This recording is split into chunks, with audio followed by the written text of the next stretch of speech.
Hello, everyone, and welcome to Grid Tonight, your weekly motorsports news program. I'm Adam Lemerise, and with me, as always, is Kobe Lambeth from the Podium Finish. A special shout out to our Patreon supporters, Colin, Mark, Deschelle, and Robin. Thank you for investing in Grid Network. Link to our Patreon in the video description below. And please feel free to comment in the chat room below and ask any questions. Tonight, we'll revisit the incident at Darlington between Joey Logano and William Byron. Rahal Letterman Lanigan Racing offers an IndyCar test to an F1 World Champion. Matt White's Grid History Update, and we'll preview the much anticipated 2022 Liqui-Moly Bathurst 12-hour endurance race. We'll start off discussing NASCAR's newest rivalry, Logano versus Byron. Yeah, Logano versus Byron. The 2022 NASCAR Cup Series season has seen a fair share of battles and intriguing storylines. We talked a little bit about this specific topic on Grit Live Wrap Up on Sunday, but we'll dive a bit deeper tonight, looking at the drama at Darlington between Joey Logano and William Byron from a slightly different angle. So, as you already know, Logano pushed Byron out of the way into the wall, entering turn through with 2 laps remaining in the Goodyear 400. Logano ended up getting the victory, securing his spot in the playoffs. William Byron, on the other hand, finished a disappointing 13th, losing valuable points he would have had otherwise if Logano had decided to race him cleanly. Logano said the move was retaliation for Byron's move earlier in the race, putting him in the wall in turn 2. Byron doesn't buy it as an excuse and considers what Logano did to him a dirty move. The driver of the number 24 Hendrick Motorsport Chevrolet has never been in this situation before in his NASCAR Cup Series career, where he gets run over on the track and has an opportunity to stand up for himself. On the other hand, Logano is used to racing with a target on his back. With several past rivalries, such as his infamous rivalry with Matt Kenseth, he's also had issues with other drivers, Denny Hamlin and Kyle Busch, to name a few. So he's been on the wrong side of things, and also he's been on the right side as well, like winning the championship over Martin Truex Jr. after Logano roughed him up on the track at Martinsville, when MTJ famously said after the race, Logano might have won the battle that day, but he wouldn't win the war. And guess what? Logano actually did end up winning the war that year in the photo you see on the screen right here, taken by James Gilbert from Getty Images. Logano's been racing full-time in Cup since the year 2009, while this is Byron's 5th full season. Could a younger driver like Byron get distracted by Logano compared to Logano getting distracted by Byron? No. What we saw on Sunday, I think, is NASCAR's newest rivalry.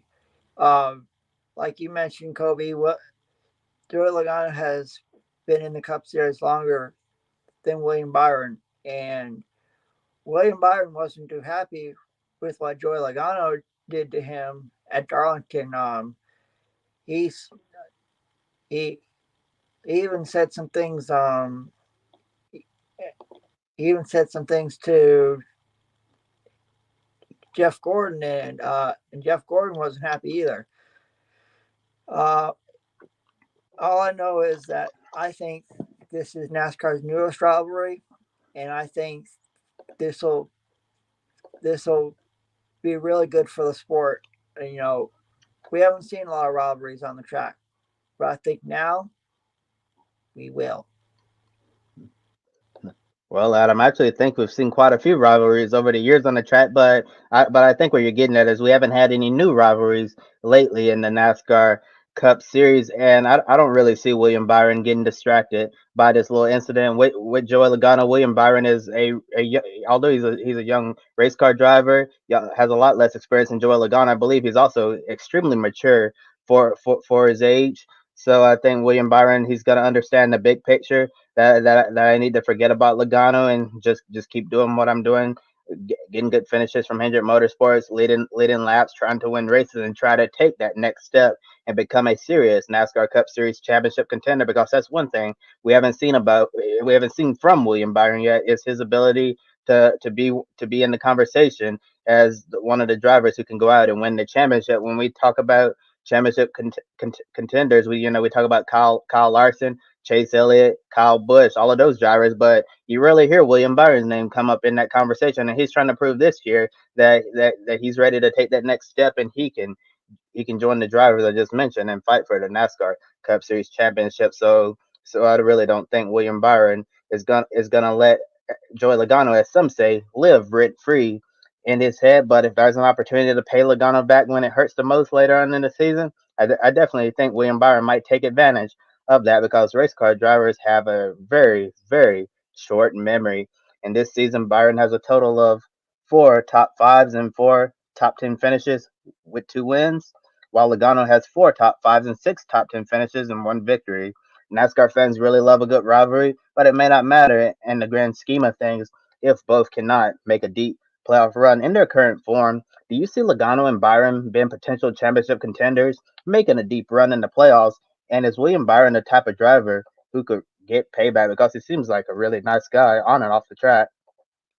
Well, Kobe, if William Byron does get payback, I think we could expect something when we head to a place like either Bristol or Martinsville, because we've seen drivers give payback in the past.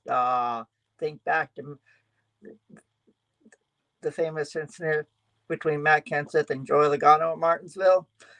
Um, you don't think William Byron's gonna put this in the back of his head and think, "Gee, we're at Martinsville.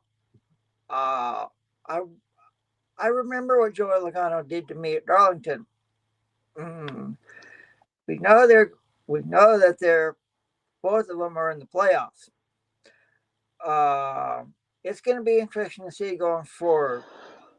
But getting back to the first question, I could see Joe Logano and William Byron making a deep run, maybe even to the round of eight. And who knows, we could see one of them trying to get into the round of four when we go to Phoenix at the end of the year. Yeah, and you bring up a great point, Adam, about the championship four. You know, the final race, four drivers, one champion. Let's say, speaking hypothetically, Joey Logano makes the championship four. William Byron goes out in the round of eight. Joey Logano needs to get by William Byron. Do you think William Byron's going to make it easy for Joey Logano to pass him? Absolutely not. And that's the thing that Joey Logano, he may end up regretting the move he made at Darlington. It seemed like the 22 car had enough speed where he could have ended up passing William Byron cleanly, so I don't think he necessarily needed to just shove him out of the way. But Joey felt like that's what he needed to do, and at the end of the day, if he can go to sleep at night with a clear conscience, thinking I did the right thing, that's on him. But as I just said, race car drivers have a really short memory, so I'm sure William Byron, he's not the type of driver who's just gonna go out there and wreck Joey Logano just because he's a smart, young, calculated driver who's gonna wait for it to hurt the most. And if Logano's fighting for a championship and William Byron wants to get him back there, that'll certainly be one way to teach Joey Logano a lesson. And we definitely want to hear from all of our viewers. Do you believe this rivalry will continue to dominate the headlines with both drivers racing for the wins, or is this just going to fade away as attention shifts? Comment below and be sure to like and subscribe to the Grid Network. That's right, Kobe. And now to some news from the world of Formula One. Last year, after F1 driver Daniel Ricciardo won the Italian Grand Prix, McLaren CEO Zak Brown promised him that he could drive an old Darlington Senior stock car from his collection. Brown delivered on his promise, and Ricciardo got a chance to drive a classic NASCAR stock car in a demo run at Circuit of the Americas during the United States Grand Prix last year. Then in IndyCar, Paddle Award delivered a race win for Arrow McLaren SP. Brown awarded him a test session in last year's McLaren F1 car. This year, another year, another promise. As former F1 World Champion, Daytona 500 champion, and Indy 500 champion, 82-year-old Marvin Andretti. Yeah, he's really 82 years old.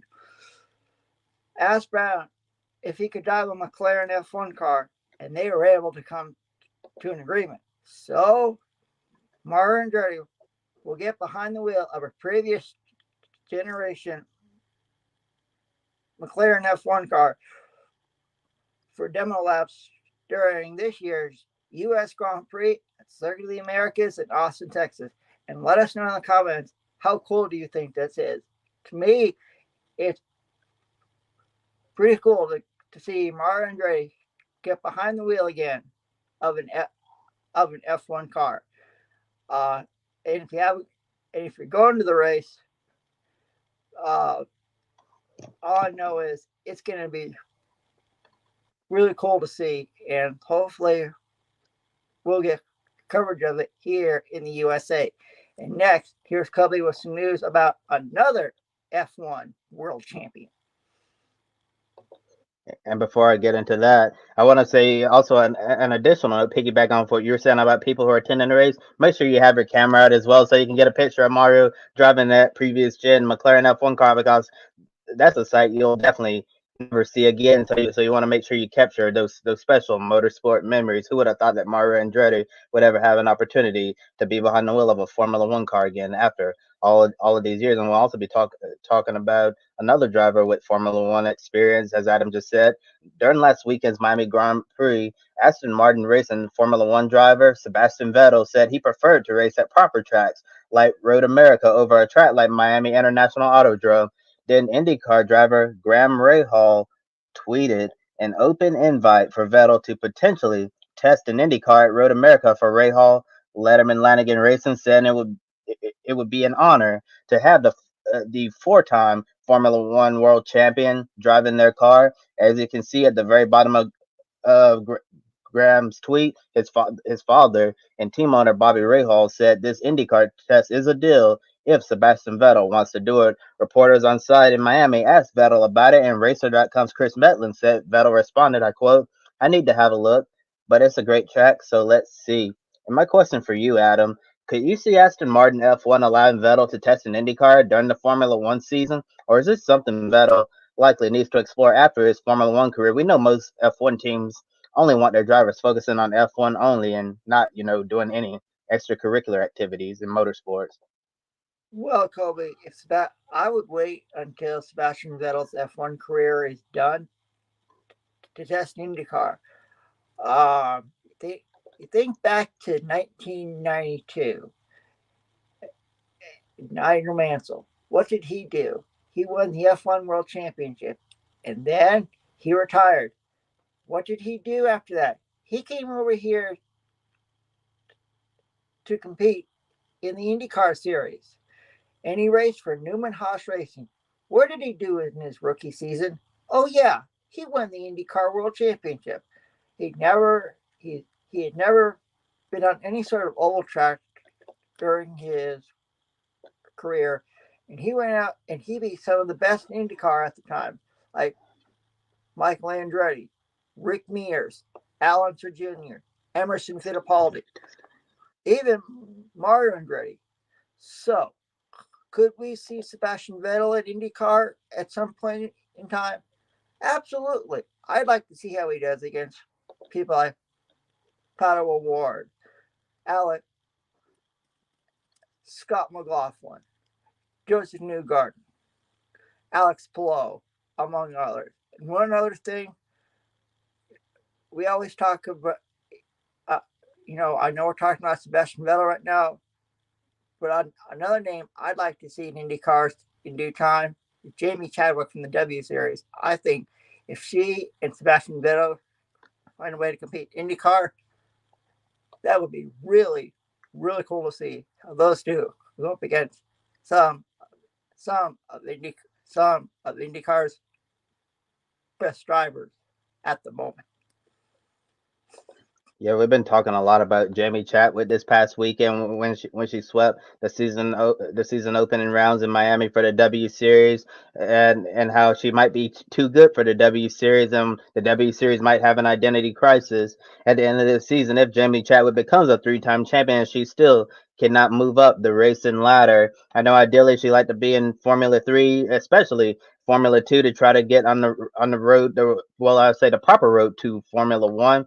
And if that opportunity dries up for her, it would be really nice to see her maybe racing Indy Lights, go to the NTT IndyCar Series. Really think the American racing fans would love to have her over here racing full time. So I think IndyCar as a backup option to Formula One might be a really good move for Jamie Chadwick. And getting back to the question on Sebastian Vettel, yeah, it's going to be interesting to see if Rahal Letterman Lanigan is going to be able to get him in one of their Indy cars at Road America. Knows Sebastian Vettel really is fascinated by that track, and I'm sure this opportunity to get in an Indy car at the track is certainly intriguing to him. But at the end of the day, right now, it's not necessarily up to him. It's all up to his bosses over at Aston Martin Racing F1. And as I said, for the most part, Formula One teams don't want their driver, just jumping in another car like that. They like them to focus on Formula One only for the most part. Not every team principal is going to be like a Zach Brown, where if you do something for him, where he'll give you an opportunity to get on a different car to try something different. It'll be hard to imagine Aston Martin allowing Vettel to just test an Indy car, even on an off weekend during the season. And however, looking at the off season, Road America during the IndyCar off season, that's during the winter months, so there's going to be a bunch of snow on the ground. It's going to be really cold, so I'm not really sure how they would be able to pull it off at Road America during that time of year. Maybe we can do a test session at Sebring, but that's not Road America. That's not the track that Sebastian Vettel is really intrigued by. So off season might be out of the work. So I think right now the best option for Sebastian Vettel to potentially test in IndyCar is probably going to be after his Formula One career, and who knows when that's going to be. And a quick follow up for you, Adam. Vettel is a 4-time Formula One world champion, and he's getting closer to the end of his Formula One career at only 34 years old. And I know you kind of alluded to this, but I want you to answer the question realistically speaking. With Aston Martin, not really showing much pace to start off the year, and unsure if they're going to be able to get better. Realistically speaking, could a potential switch to IndyCar be on the cards, and how big would this be for IndyCar to have Vettel on the grid? How could it? This would be huge for IndyCar having a former F1 world champion on the grid. Like I mentioned, Nigel Mansell. You had a former, you've had a lot of previous F1 world champions come to IndyCar. Mara Andretti, Emerson Fittipaldi. I mentioned Nigel Mansell. I think if Sebastian Vettel were to come over here to IndyCar, it'd be huge. Since I think the ratings would be a lot better. And like I said, I think he could do. I think he could do really good up against some of IndyCar, some of the talent that's in IndyCar. He would have to learn how to run on the oval since he probably doesn't have any oval track experience. But he does have a lot of road. He does have a lot of road and street course experience. Being in F1. So, if Sebastian Vettel wants to come over here and compete in IndyCar sometime, I say go for it. I'd like to see how he does. And who knows what could happen. And you brought up a real good point about the ovals, Adam, and Sebastian Vettel. I can't recall any time of him, saying one way or another whether or not he'd race on an oval track. And we know for a lot of drivers in Europe, a lot of them are extremely hesitant to race on the oval because of the high speeds and greater chance of being involved in a really nasty accident. But with IndyCar introducing the aero screen, it's really made the drivers feel a lot safer, and that's what really got 7-time NASCAR Cup Series champion Jimmy Johnson over there because of the air scream. If he's in a big wreck, you think he'll almost likely be able to walk away from that, and that's why you're seeing a lot more drivers feel more comfortable to go race in IndyCar. A lot of them shot away from the series because they knew they have to race on the oval tracks, and the ovals pose a much greater risk. So I don't. So if Sebastian Vettel was able to come over to the NTT IndyCar Series, then I guess the biggest question is: would he be willing to run a full season? Would he be willing to try out the oval tracks, or just something where he's going to just run all the road and street courses like Tatiana Calderon is doing this season, and seeing if he really likes the IndyCar Series and if he wants to try to go for a championship. But looking at where Sebastian Vettel is right now in his career, he went from being one of the top Formula One drivers when he won all those championships with Red Bull and got the big opportunity to go to Ferrari. He performed well for a while until things just went south, and then he got a chance to drive with the Aston Martin F1 team. He's had some ups and downs there, and he certainly doesn't look like the Sebastian Vettel we all saw during the prime years of his career. And I think IndyCar would be a really good career reset for Vettel. We saw it worked wonders for Roman Grosjean when he left Formula One to come to IndyCar. Grosjean had ups and downs in his Formula One career as well. And then once he got in IndyCar, saw he could be competitive. He got some pole positions, and and I think that's what a lot of the drivers miss in Formula One, where it really depends on what type of car you're in. So right now, if you're in Sebastian Vettel's Aston Martin F1 car, 9 times out of 10, you're probably not going to win a Formula One race this year unless something really, really crazy happens. While in IndyCar, if Sebastian Vettel is able to get in a car, let's say for Rahal Letterman Lanigan, speaking hypothetically here, then I think Sebastian Vettel would certainly have a chance to go out there, get a good finish, and potentially compete for IndyCar wins. And I think that would do really good for his morale and his confidence as a driver, and he can rediscover the Seb of old. And if Vettel switches to IndyCar, a lot of people probably wondering, are his fans going to follow him to America or just stick to Formula One? And we know the diehard fans of any driver, they're going to stick with you wherever you go. So I think they'll be really great for Vettel fans. Potentially, they could get introduced to IndyCar for the first time if they haven't already been paying attention to it already, or even get a closer look at it, because I have someone to follow in that championship. And Vettel is also really open about his views on issues in society like climate change and standing up for human rights. He's a lot more open about that stuff than a lot of his Formula One peers. And in IndyCar, they don't really speak up a lot about societal challenges. So I guess that poses the question: will Vettel fit into that environment, or could his presence potentially encourage other IndyCar drivers to use their platform for good, like Sebastian Vettel has been doing for quite a time now, speaking his mind and standing up for what he believes in. And next, moving on to another subject, on Sunday afternoon at Kansas Speedway, Spire Motorsports will will have a Ukraine-inspired paint scheme for Josh Bilicki's number 77 Chevrolet in the NASCAR Cup Series race. The Ukrainian-American Coordinating Council will be featured on the hood as they intend to raise money to send helmets and body armor to Ukrainians fighting on the front lines in the battle against the Russians. Slava Ukraini, which means glory to Ukraine, will be on the car in several Ukrainian cities that have suffered damage from Russian bombardment, such as Kyiv, Kherson, Kharkiv, Mykolaiv, and Mariupol. Balicki said while we get ready for NASCAR racing this weekend at Kansas, that a lot of us really take our freedoms for granted sometimes, while Ukrainians are fighting for their own freedom on the front lines in Eastern Europe, and says the message they're trying to send by running this paint scheme this weekend is supporting the ongoing global humanitarian effort and to provide hopes for all Ukrainians everywhere.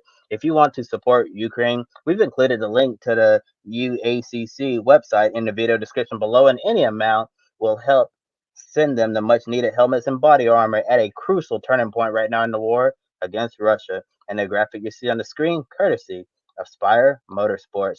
Next, here's Matt White with a grid history update. Hi everyone, Matt White here. It's that time of the week again where we take a spin around the motorsports world to bring you up to date with the results from this past weekend. We'll start with the big one of the weekend, the Miami Grand Prix, won by Max Verstappen for Red Bull. In support, the W Series kicked off its 2022 season. Jamie Chadwick getting the victory on both Saturday and Sunday to kickstart her defence of that championship. NASCAR was at Darlington, of course, at the weekend with a triple shot of races. Joey Logano with that controversial finish and win on Sunday. Justin Allgaier took the victory in the Xfinity race on Saturday. And on Friday night, John Hunter Nemechek got the win in the Truck Series for KBM. There was a big race on Saturday at Spa. The World Endurance Championship were there and Toyota got the victory. Mike Conway, Kamui Kobayashi and Jose Maria Lopez bouncing back from their disappointment at the first round at Sebring in March to take the victory overall and in the hypercar class. In LMP2, Sean Gale, Rene Rast and Robin Friends were the winners, third overall in that race for the LMP2 car. In GT, in the Pro category, win for Ferrari, James Collado and Alessandro Pierguidi, the victors there, only just beating off Porsche. But Porsche did win the GT AM category and that was Christian Reed, Harry Ticknell and Sebastian Prio, son of Andy, getting his first WEC victory. Another busy weekend coming up this week. We've got the Bathurst 12 Hour, of course, ELMS, GT World Challenge Europe, British Touring Cars, MotoGP, double shot of Formula E in Berlin, and of course NASCAR at Kansas. So big, busy weekend coming. Don't forget to check out grid_history on Twitter, where today we posted our memory of the day was from 2003, Marcus Gronholm winning Rally Argentina for Peugeot, and we've got a link there on the tweet from the Grid Video Vault for you to check out at your leisure. Be back next week to tell you all the winners from this week's busy weekend of motorsport here on Grid Tonight. Thank you, Matt. And with the 2022 Liqui-Moly Bathurst 12-hour getting postponed to this weekend, it's the first time the endurance race will take place in the month of May, and back for the first time since early 2020. The event didn't take place last year because of pandemic restrictions. That's also why the event was pushed back to May, and unfortunately, not a lot of international teams and drivers competing, but there's still a lot of quality localized talent racing at Mount Panorama. Another thing different about this year's race, it's the earliest start time in the history of the Bathurst 12-hour. Green flag scheduled for 5:15 a.m. local time, so very early in the morning when it's still dark outside, and many people are still sleeping. And sunrise for the race is scheduled for 6:46 a.m. local, and the traditional start time is 5:45 a.m. At least 90 minutes of this year's race will occur before official sunrise, compared to just 45 minutes in normal times, doubling the amount of racing in darkness at the start. The race is scheduled to end at 5:13 p.m. local time, plus one lap, with sunset 3 minutes earlier, allowing the race to finish in twilight conditions. This will be the most nighttime running so far in the history of the Bathurst 12-hour. Adam, what new challenges will the drivers face with additional running in darkness? Will it even make a difference? No, I don't think it'll make a difference. First of all, it's really cool to see this 12-hour endurance race coming back. I know a lot of fans down in Australia are very happy to see another race besides the Bathurst 1000 and the Bathurst 6-hour race that took place earlier this year. Um, uh, you know, it's going to be awesome to see the cars. When sunrise comes up over a rock skyline, going down into Forest Elbow on the Conrad Strait. I know a lot of fans here across the world are very happy to see this iconic race come back after not being available the last couple of years. It's going to be a great race, a lot of international talent, and plus, if you're a fan of supercars, you're going to see a lot of supercars drivers competing in this year's Liqui-Moly Bathurst 12-hour endurance race. Yes, I'm really happy to see this race come back. The Bathurst 12-hour is actually one of my favorite endurance races to watch every single year, and it was really sad that they weren't going to have it. Well, they didn't have it in 2021, and actually in 2020. This was one of the last major motorsports racing events, well, international sports car racing crown jewel events before the global pandemic hit, and we all had to shut down all over the world. So really great to see the Bathurst 12-hour return in the month of May, just adding to the prestige of what the month of May means to everyone in motorsports all over the world. And as I mentioned, the race will mostly see drivers and teams based down under, like Grove Racing and AAA, names a lot of you supercars fans out there are familiar with. Speaking of supercars, as Adam alluded to, a few of the drivers are competing, like Chaz Mostert, Nick Percat, Lee Holsworth, David Reynolds, Shane Van Gisbergen, and Brock Feeney. Both of those Red Bull Ampol supercars are going to be sharing a Mercedes AMG GT3 fielded by AAA.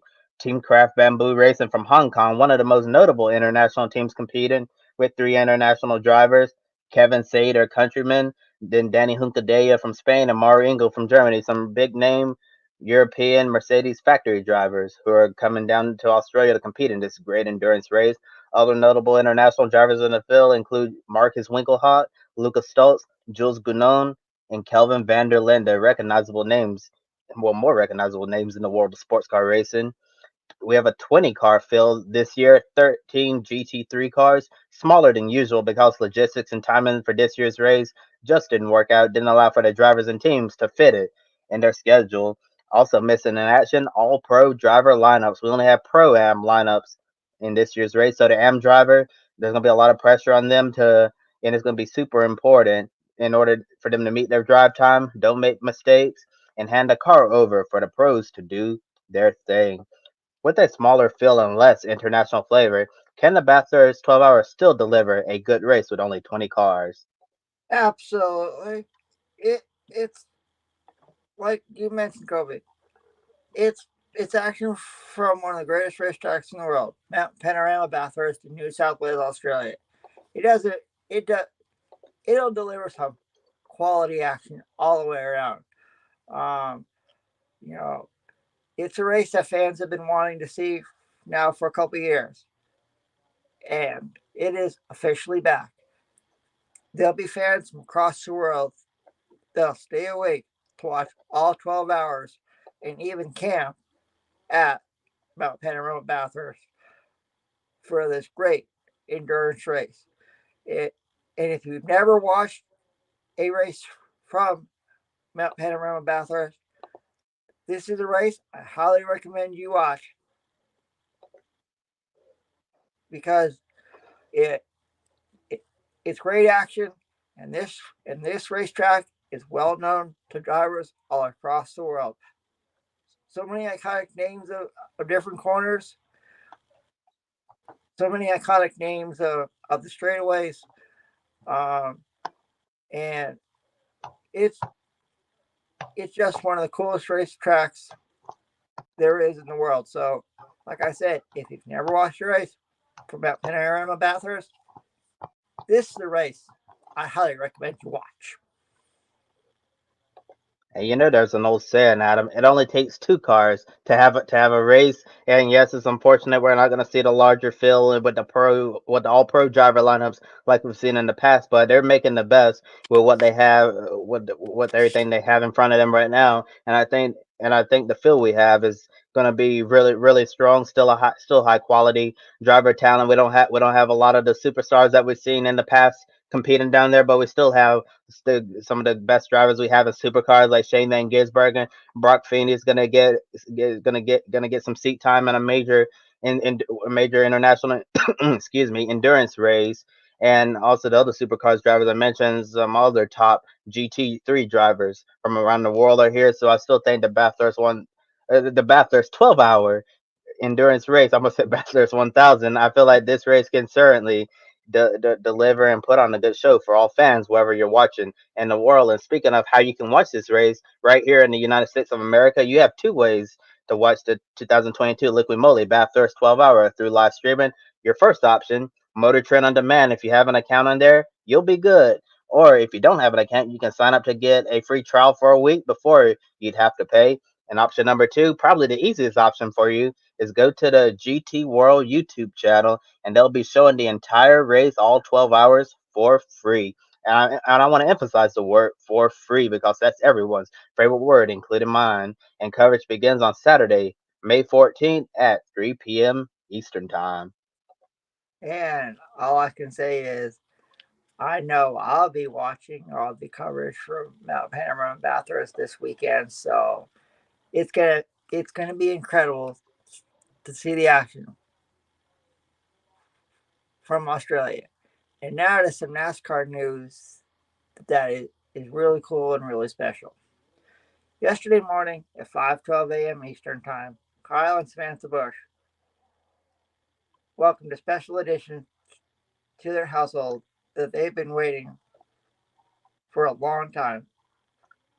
The Bushes have been very open about their struggle with infertility, loss, and trying to have a baby girl naturally after Samantha gave birth to their couple son, who is a really good go kart driver in his own right, Brexton Bush. Through a surrogate, the Bushes finally welcomed their baby girl, Lennox Key Bush, on May 10th. They now have 2 May Bush babies, with Brixton's birthday coming up next week on May 18th. On behalf of everyone here at Grid Network, we send a massive congratulations to the Bushes on this special moment for the family, because we know the road here hasn't been easy for you. Thank you for sharing your story with all of us. Now it's time for everybody's favorite game here at Grid Network, Pick a Winner. And this weekend, Formula E gets